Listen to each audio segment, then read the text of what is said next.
Thousands of Parisians and tourists watched one of the city's centuries-old landmarks in flames. About 400 firefighters worked overnight to put out the fire at the Notre-Dame Cathedral and evacuate historic relics and works of art. On Tuesday morning, authorities revealed 2/3 of its wooden roof and its Gothic-style spire had been destroyed. It's heartbreaking. The firemen did all they could, but there are some things we'll never get back. We find comfort in the fact that there are no victims. But it's our French historical heritage, and we all share memories of when we visited it. Officials say it's too early to determine the cost of the damage, but some estimate it could be in the hundreds of millions of dollars. President Emmanuel Macron announced a national funding campaign to raise money to repair the 13th century cathedral. We will rebuild this cathedral together, and it's undoubtedly part of the French destiny and a project for years to come. But I am committed to it. It didn't take long for donations to start pouring in, from France and abroad.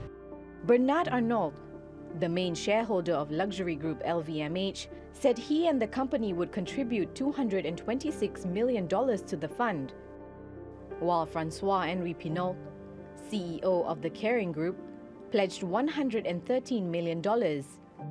Oil giant Total is also making a donation of more than $100 million. Dozens of online crowdfunding pages were launched as international donors looked for ways to help. Many of the most high-profile historical artifacts were saved from the fire. Remarkable teamwork was carried out to secure the most precious goods, notably the crown of thorns and the tunic of St. Louis, which are now safe in the City Hall. The rest of the treasures will be put in the Louvre as quick as possible. The Notre-Dame Cathedral has survived struggles before, like the French Revolution and 2 world wars, and many people in France say they're determined to see it rise from the ashes. Laila Humairah, TRT World. Let's get more on the story now with our editor-at-large, Craig Copetas, who's in Paris. Hi, Craig. A huge response from the 3 luxury dynasties of France, namely LVMH, Kering and L'Oreal. Why have we seen such an outpouring of generosity from the corporate community to this disaster? It's Notre Dame. It's the world's first purpose-built tourist attraction. It is ecumenical, even though it's a Catholic church. It brings in people from all over the world. It has a history that began in 1163 when the first stone was laid, and that history continues to this day. The fire is just another chapter in the history of Notre Dame, and it will be rebuilt. It has to be rebuilt. The French President Emmanuel Macron has also launched a national fundraising campaign. I'm wondering, do you think ordinary French citizens will also dig deep in response to this disaster? The world is already digging deep on the website that the French government has put up for donations. The problem going forward, Oscar, is not the money. It's a business question. It's the management of the money. Now, the architect of the current reconstruction has said on the record that the cause of this fire is, quote, perhaps due to mismanagement of the reconstruction to date. And this is because the government actually owns Notre Dame. It has since the French Revolution and leases it to the Catholic Church for free. So the some $9 to $10 million of money going into the current pre-fire reconstruction was bickered over by both parties. How are they going to do this? How are they going to do that? That's been going on for decades, that bickering. So right now what we're left with are 2 investigations. One, how can it be, excuse me, salvaged? What can be salvaged in the cathedral? And how did it start?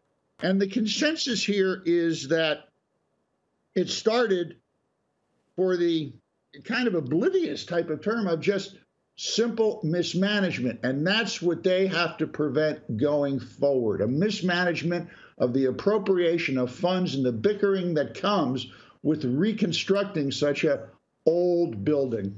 And to your point about management, supporters of Notre-Dame had apparently been lobbying the government for years for enough money to properly maintain the building and restore it as well. Apparently, Notre-Dame attracts some 13 million visitors each year, which is more than the Eiffel Tower. I'm wondering, do you think officials in Paris are perhaps looking at other sort of historic monuments in Paris to make sure that perhaps they're properly maintained right now? Well, they have to, but they don't have the money. Remember, when these edifices were constructed, Oscar, there were no fire and safety regulations. And that's a lot of the problem. You know, Notre Dame attracts 55,000 people a day.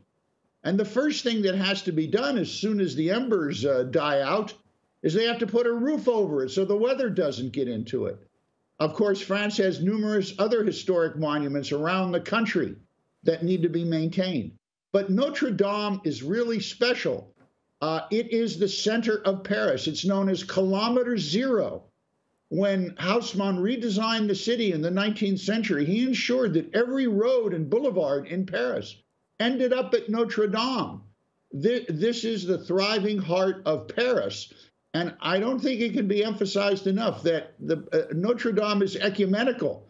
What we've seen over the past 24 hours are people singing and praying out front in a multitude of languages and a multitude of faiths.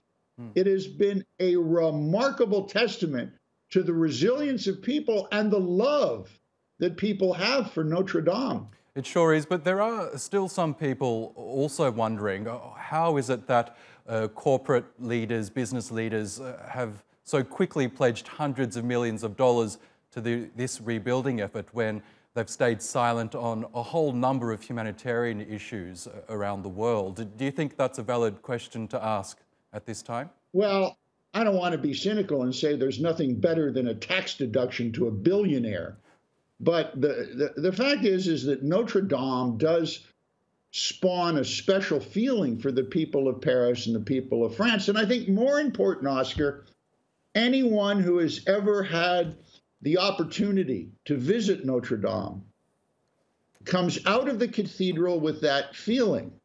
It is the center.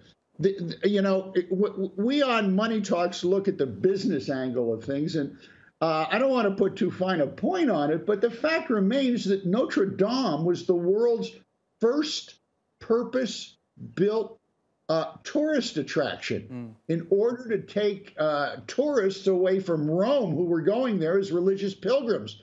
The French wanted the religious pilgrims to come here. Yeah. So what they have to do now is to make sure that it's not Disneyfied. That's the big question right now. Keep Disney out of the picture. Let's bring it back to its greatness, but modernize it as Notre Dame has been modernized for centuries. I'm afraid we'll have to leave it there, but Craig Copetas in Paris, thank you as always.